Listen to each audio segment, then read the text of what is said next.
Para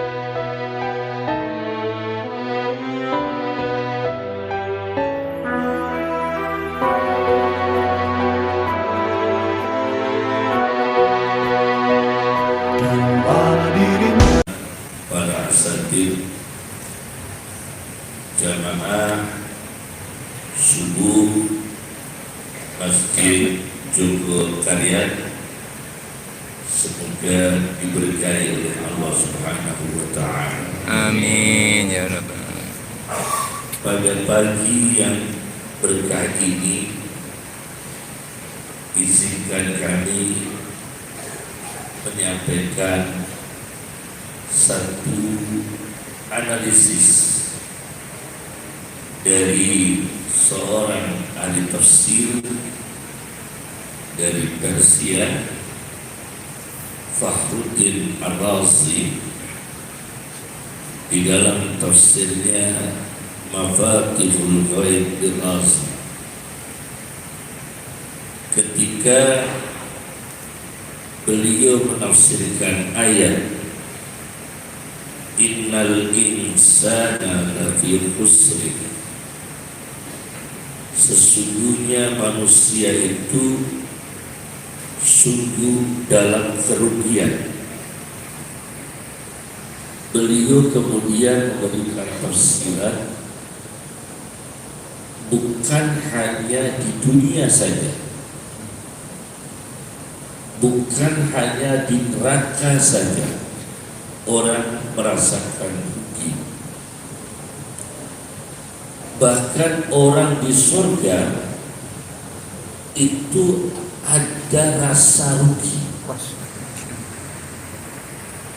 Apa rasa rugi yang dialami orang-orang di surga? Yaitu ketika melihat sahabatnya yang surganya lebih tinggi, Masya Allah. melihat keluarganya yang surganya lebih tinggi. Ada surga yang level atas, ada yang di bawahnya, ada yang di bawahnya lagi. Sama-sama di surga, mereka menyesal. Kenapa kami tidak bisa di surga seperti surga yang di atas saya? Karena amal saya, kebaikan saya, ibadah saya tidak mencapai ibadah mereka, maka surga saya tidak bisa seperti surga mereka. Jadi ada perasaan menyesal, getun, dan itu Ar-Razi menafsirkan rasa rugi yang dialami orang-orang di surga. Kemudian ada rasa rugi, penyesalan akibat harta benda. Eskatologis akhirat menggambarkan ketika manusia itu di akhirat, apa yang disebut-sebut mereka yang gagal di akhirat ialah penguasa. Penguasa nanti di akhirat akan menghadapi balasan-balasan atas kedolimannya. Pejabat penguasa, dia akan mengatakan hadaka anni sultaniya, hancurlah kekuasaanku. Ketika orang kaya tidak bersedekah, orang kaya tidak berzakat, orang kaya akumulasi harta yang haram, akan mengalami kerugian. Ma aghna anni maliyah, tidak bisa menembus siksa hartaku. Ini akan dialami orang yang punya kekuasaan, orang yang punya harta. Begitu juga orang yang berilmu akan mengalami kerugian besar karena ilmu yang tidak diamalkan, kemudian dia harus mendapatkan pembalasan siksaan yang pedih di api neraka. Nah, karenanya kita membutuhkan ma'iyah, kebersamaan dengan Allah Subhanahu wa Ta'ala. Di dalam Al-Quran, ma'iyah itu kebersamaan mempunyai efek psikologis jiwa. Ketika Rasulullah di dalam gua izma fil ghar bersama Abu Bakar As-Siddiq, dan Abu Bakar As-Siddiq risah, sedih karena keadaan tegang dengan kejaran orang kafir Quraisy. Kepanikan Abu Bakar itu di dalam gua bersama Nabi. Nabi mengatakan, la tahzan, innallaha ma'ana. Janganlah bersedih, Allah bersama kita. Kebersamaan seperti inilah, yaitu kedekatan dengan Allah Subhanahu wa Ta'ala, agar kita tidak mengalami kerugian baik secara jiwa maupun secara fisik maupun secara materi, dan berbagai aspek yang lain kita tidak mengalami kerugian dunia dan akhirat. Oleh karena itu, kalau Muhammad Fuad Abdul Baqi, seorang penerjemah dari buku-buku orientalis dari berbagai bahasa ke bahasa Arab, yang punya kitab Al-Mu'jamul Mufakhras di Al-Fadhil Quran, yang mengumpulkan hadis yang disepakati Bukhari Muslim, Al-Lu'lu' wal Marjan fi man tafaqa alaihi syaikhan. Beliau mengumpulkan data bahwa ma'a di dalam Al-Quran itu mencapai 161 kali ma'a, bersama. Sedangkan yang bersama Allah itu 19 kali. Dari kata ma'a yang berjumlah 161 kali, yang 19 kali itu ma'a bersama dengan Allah. Artinya orang-orang yang dibersamai Allah Subhanahu wa Ta'ala, yang dilindungi oleh Allah, yang disapa oleh Allah, yang diperhatikan oleh Allah, yang diberikan inayah oleh Allah. Siapa mereka? Ma'al muttaqin. Allah bersama orang-orang yang takwa. Takwa di sini ialah menjaga diri. Di antara menjaga diri tentu menjauhi kemungkaran dan melakukan perintah-perintah Allah Subhanahu wa Ta'ala. Tentu. Tetapi lebih spesifik lagi, takwa adalah menjaga anfusakum wa ahlikum nar. Jagalah dirimu, jagalah keluargamu dari api neraka. Karena takwa itu dari kata ittaqa. Ittaqa dari kata waqa. Waqa kemudian memunculkan kata wiqayah, yakni perlindungan, penjagaan. Jadi takwa itu menjaga organ, takwa. Menjaga hati, takwa. Menjaga lidah, takwa. Menjaga tangan, takwa. Takwa digambarkan untuk kemanusiaan, persaudaraan. Mu'ad bin Jabal menggambarkan takwa yang sangat-sangat mendalam, ditulis oleh Al-Kharaiti, sebuah kitab hadis, kumpulan hadis, tapi diberi judul I'tilalul Qulub, sebuah kitab berjudul I'tilalul Qulub, karya Al-Kharaiti. Mu'ad bin Jabal itu pernah mengatakan, jangan sekali-kali saudara bertanya-tanya kepada orang lain tentang sahabat saudara. Kamu punya sahabat, kamu punya orang yang kamu cintai, kamu punya teman akrab yang baik, jangan tanyakan ke orang lain tentang pribadinya. Jangan mudah menanyakan. Karena kalau saudara menanyakan pribadi sahabat saudara ke orang lain, kemudian ada jawaban, ada informasi yang tidak baik, maka Anda akan putus dengan saudara kamu sendiri. Anda akan putus dengan sahabatmu sendiri. Karena apa? Ada informasi yang tidak baik tentang sahabat saudara. Kecuali kita itu membutuhkan, jika orang ini ada indikasi dusta, ada indikasi penipu, ada indikasi yang membujuk lain. Tapi kalau sudah baik, sahabat kita baik, saudara kita baik, famili kita baik, tetangga kita baik dengan kita, jangan kita berlebih lidah menanya-nanyakan tentang pribadi kepada orang lain, kemudian kita mendapatkan jawaban, kita mendapatkan informasi yang akhirnya kita putus dengan dia, kita putus hubungan baik dengan dia.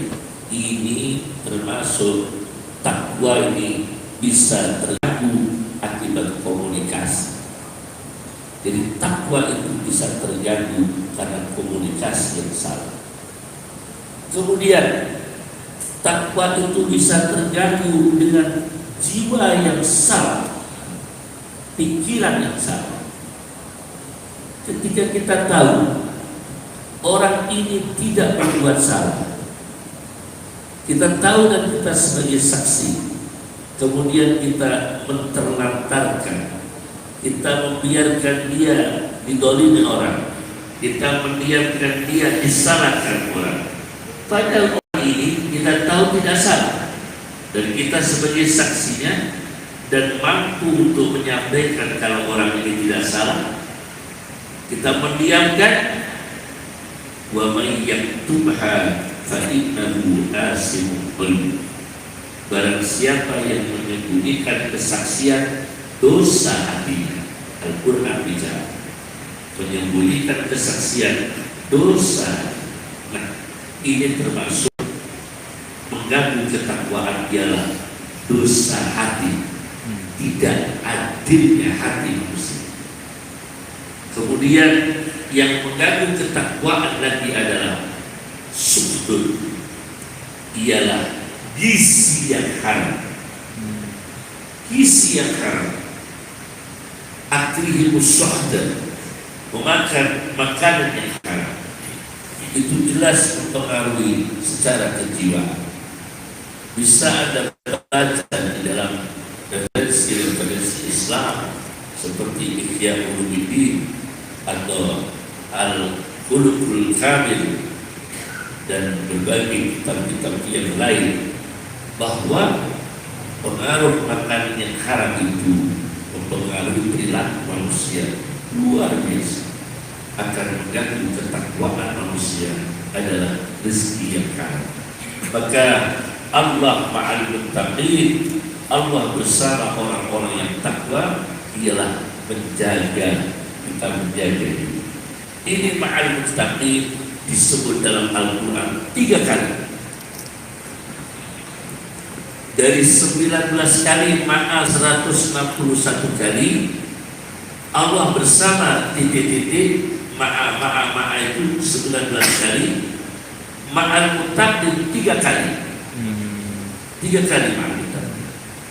Kemudian ada lagi ma'as sabirin, bersama orang-orang yang sabar. Sabar termasuk istiqomah pagi berjamaah, ini sabar. Pagi istiqomah berjamaah, ini sabar. Kemudian bersabar baca Al-Quran, kemudian bersabar untuk menghadapi kritik dari orang, bersabar atas tuduhan orang, bersabar atas fitnah orang, dengan sikap yang rasional dan sikap yang dibenarkan oleh syariat. Sabar, tapi sabar yang dinamis, sabar yang dinamis. Allah ma'as sabirin. Saya baca ini, ada orang namanya Imran bin Hittam. Imran bin Hittam itu, maaf, orangnya buruk bacanya, Dabi buruk bacanya, Hobi jelek, istrinya cantik jelita, luar biasa. Namanya siapa? Imran bin Khattab dalam sejarah, seorang yang sangat buruk wajahnya, tapi istrinya sangat cantik, sangat cantik. Suatu ketika istrinya itu berdandan, kemudian suaminya yang namanya Imran itu memandang lama kepada istrinya. Karena istrinya sangat cantik, dia sangat buruk secara profilnya, fisiknya. Dia pandang terus istrinya. Kemudian istrinya mengatakan, Mas Imran, kira-kira ini kita besok di surga bersama-sama. Insya Allah kita di surga bersama-sama. Kata suaminya, kok tahu? Karena kamu sebagai suami di makom syukur punya istri yang cantik. Dan sedangkan saya istri di makom sabar karena punya suami seperti kamu. Insya Allah. Imran bin Khattab kata istrinya, kita ini mas, insya Allah sama-sama di surga. Kata suaminya, kok tahu? Karena kamu di makom level syukur, karena kamu harus bersyukur punya istri seperti saya. Sedangkan saya insya Allah di surga karena saya bisa sabar punya suami seperti kamu. Ini orang maksudiri, orang dalam level sabar.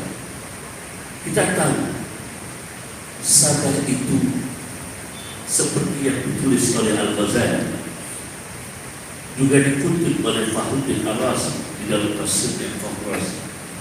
Ternyata definisi sabar yang paling tepat adalah perlawanan akal terhadap nafsu, kemudian dimenangkan oleh akal, terjadilah sabar. Jadi perlawanan akal kepada nafsu, kemudian dimenangkan oleh akal, terjadilah sabar. Secara nafsu kita makan sate kambing, tapi secara akal jangan, hipertensi. Sabar. Jangan. Kemudian dimenangkan oleh akal, kita menahan diri, tidak makan sate kambing, terjadi sabar. Secara nafsu kita ambil uang itu sebanyak-banyaknya, halal haram kita ambil dengan rakus secara nafsu, tapi secara akal jangan, bukan hak kita, bukan jerih payah kita, bukan milik kita, menganiaya orang, menderitakan orang. Nah, kemudian menanglah akal, terjadi sabar. Secara akal, secara nafsu tidur itu enak, bahkan telinga kita ini dikencingi oleh setan, ya kan? Setan kencing di dalam telinga kita, tidak bisa bangun tidur untuk sholat subuh, tidak bisa bangun tidur untuk qiyamul lail. Nah, secara akal, subhanallah, ini dorongan, ini syariat, ini sunnah, ini sehat. Kemudian kita memaksa diri kita untuk tetap bertahajud, untuk tetap baca Al-Quran, untuk tetap beribadah. Terjadilah kemenangan akal, terjadilah sabar. Jadi sabar itu kemenangan akal atas nafsu sedang bertarung. Maka Al-Ghazali mengatakan malaikat tidak punya sifat sabar. Tidak punya. Karena malaikat itu didesain oleh Allah, diciptakan oleh Allah akal murni tanpa nafsu. Bahkan tidak ada perlawanan, tidak musuh, hanya akal, tidak ada gangguan. Itu malaikat, hanya akal, tidak ada gangguan nafsu, maka tidak terjadi pertarungan antara nafsu dan akal. Kemudian hewan tidak punya sabar. Mungkin insting punya, dia secara tabiat menahan diri, tapi tidak dikatakan sabar, karena hewan hanya akal, hanya nafsu tanpa akal. Kalau malaikat hanya akal tanpa nafsu. Kalau binatang hanya nafsu tanpa akal. Maka yang punya sabar di antara tiga makhluk itu adalah manusia. Itu kata Al-Ghazali di dalam Ihya Ulumuddinnya, dan disetujui oleh pakar-pakar yang lain, termasuk Al-Alim, seorang muhaddis, seorang insinyur, seorang astronom, dan seorang teolog, Fakhruddin Ar-Razi, di dalam tersebutnya Mafatul Faidullah. Nah, ini jelas bahwa Allah ma'as-sabirin, bersama orang-orang yang sabar. Al-Quran bicara Allah ma'as-sabirin itu 3 kali. Kemudian la ma'al muhsinin, sungguh bersama orang-orang yang berbuat baik, orang-orang yang melakukan ihsan, baik. Saya baca di dalam kitab Sunan Nasa'i Al-Kubra, Sunan Nasa'i Al-Kubra, bukan Sunan Nasa'i yang 4 jilid itu. Kalau yang 4 jilid itu Mustaba, ringkasan. Yang Sunan Nasa'i Al-Kubra itu 20 jilid dan 20 jilid. Nah, saya baca di situ di dalam kitab Sunan Nasa'i Al-Kubra, suatu ketika Rasulullah SAW bermimpi masuk dalam surga. Hadis sahih. Rasulullah bermimpi masuk surga, dan mimpi Rasulullah adalah nyata. Begitu masuk di surga, terdengar ada orang baca Quran di surga. Maksudnya bacanya Quran terdengar di surga, bukan dia di dalam surga. Mohon maaf, saya rasa baca Quran yang terdengar di surga. Rasulullah kemudian mendapatkan informasi siapa yang baca Qurannya di bumi terdengar di surga. Ternyata Harisah bin Nu'man, sahabat Nabi Sallallahu Alaihi Wasallam. Siapa dia? Harisah bin Nu'man. Apa kata Rasulullah? Kadakal bir, kadakal bir, kadakal bir. Inilah hasilnya anak yang berbakti kepada orang tua. Baca Quran yang terdengar di surga. Kadakal bir, seperti inilah hasilnya birrul walidain, berbakti kepada orang tua. Maka baca Al-Quran di dunia, suaranya dibawa sampai di surga tanpa alat satelit, tanpa alat satelit. Kadakal bir, kadakal bir, seperti inilah hasilnya jika anak yang salih membaca Al-Quran saja di dunia, suaranya terdengar di surga. Hadis sahih diriwayatkan oleh An-Nasa'i di dalam kitab As-Sunan Al-Kubra.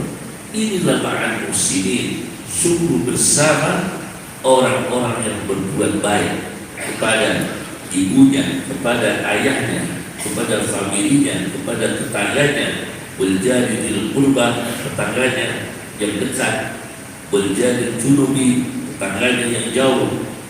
Itu harus kita sapa dengan baik, siapapun mereka. Berbeda partai, berbeda organisasi, kita pandang itu manusia, kita pandang itu muslim, kita pandang itu tetangga. Subhanallah, itu sebagai ihsan berbentuk amal baik kepada manusia. La ma'al muslimin, Allah sungguh bersama orang-orang yang ihsan. Al-Quran mengatakan nama al-muslimin 1 kali, ma'al muttaqin 3 kali, ma'as sabirin 3 kali, la ma'al muhsinin 1 kali. Yang terakhir dari kami ada hadis Nabi Sallallahu Alaihi Wasallam bahwa orang yang bahagia siapa? Tuba liman hudiya ilal Islam. Sungguh beruntung. Tuba itu sebetulnya bentuk katanya dari bentuk fula. Bentuk fula itu kalau linguistik Arab, bahasa, itu kata yang punya imbuhan lebih. Misalnya hasan, baik, husna, lebih baik. Misalnya karam, mulia, kurma, lebih mulia. Cuma kata ini dipakai untuk kata feminin. bukan kata maskulin, kata muannas. Al-asma'ul husna itu lebih baik. Tuba itu femininnya atyab. Atyab lebih baik, tuba lebih baik. Maka ada yang memaknai keberuntungan yang sangat baik. Tuba liman hudiya ila Islam. Sungguh beruntung, sungguh bejo kemayangan. Kalau jawab, sungguh bejo kemayangan liman hudiya ila Islam, bagi mereka yang diberi hidayah pada ajaran Islam. Mulai bangun tidur sampai tidur, praktekkan ajaran Islam, praktekkan amal Rasulullah SAW. Mulai bangun tidur sampai tidur, lakukan. Subuh, Al-Quran bicara, wasubhi idza tanafas, demi subuh yang sedang bernafas. Usahakan kita bernafas subuh di luar, udara subuh. Quran bicara, religinya apa ketika subuh? Apa ritualnya? Inna Quran al-fajri kana mashhuda. Sesungguhnya baca Al-Quran waktu subuh dihadiri malaikat. Maka kita di luar menghirup udara subuh dan baca Al-Quran. Itu luar biasa, sehat. Kita baca Al-Quran dengan menghirup udara subuh, itu menggabungkan dua ayat. Wasubhi idza tanafas, demi waktu subuh sedang bernafas. Wa Quran al-fajri, wa Quran al-fajri, membaca Al-Quran di waktu subuh. Kita gabungkan dua ayat itu, kita baca Al-Quran dengan menghirup udara subuh. Luar biasa, sehat paru-paru kita, sehat jantung kita. Kalau sehat, paru-paru sehat, insya Allah tidak kena penyakit rupa-rupa. Rupa-rupa. Kita sehat dan tidak kena penyakit yang rupa-rupa. Karena rupa-rupa itu lebih bahaya daripada paru-paru. Lebih bahaya rupa-rupa daripada paru-paru. Iya, iya. Masya Allah. Biayanya orang ke masjid, biayanya orang baik itu lebih mudah, lebih ringan biayanya menjadi orang baik daripada biayanya biayaan. Biayaan. Biayanya biayaan mahal. Punya anak yang nakal, biayaan itu biayanya mahal.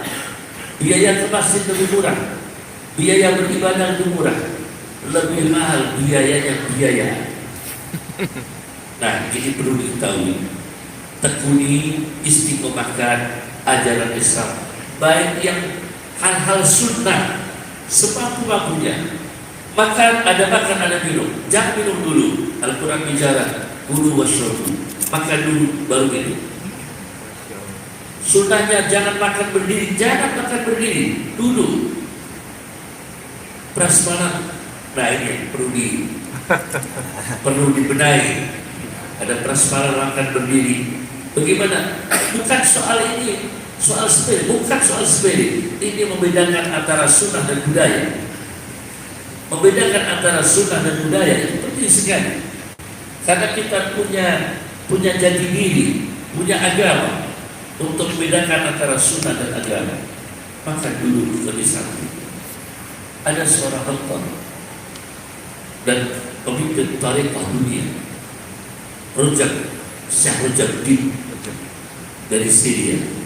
Itu punya tafsir namanya Ar-Rahim, ada punya tafsir Firih Habib Tafsir Ar-Rahim. Ada Abdul Hamid Kiski, Firih Habib Quran, itu Abdul Hamid Kiski dari Mesir. Kemudian tafsir di situ ditemukan di Syria, mohon maaf, itu ada orang ngajar di dalam masjid, Masya Allah. Ternyata itu kalau berak, kalau di WC-nya dibuka, padahal mengajar di masjid.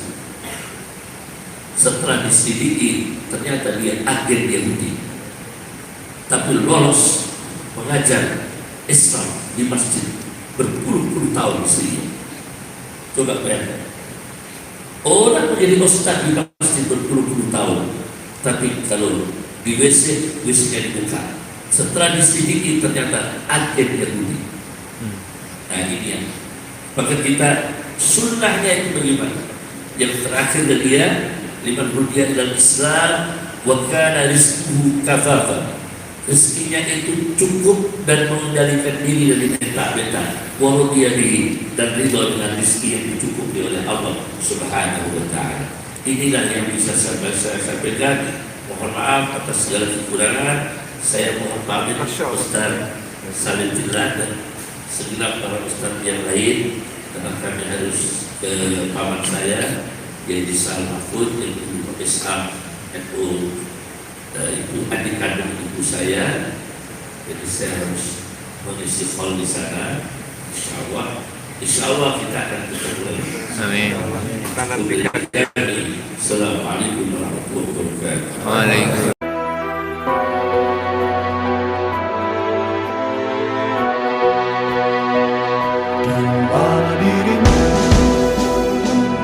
Wahai jiwa-jiwa harapi, rindukan hadirmu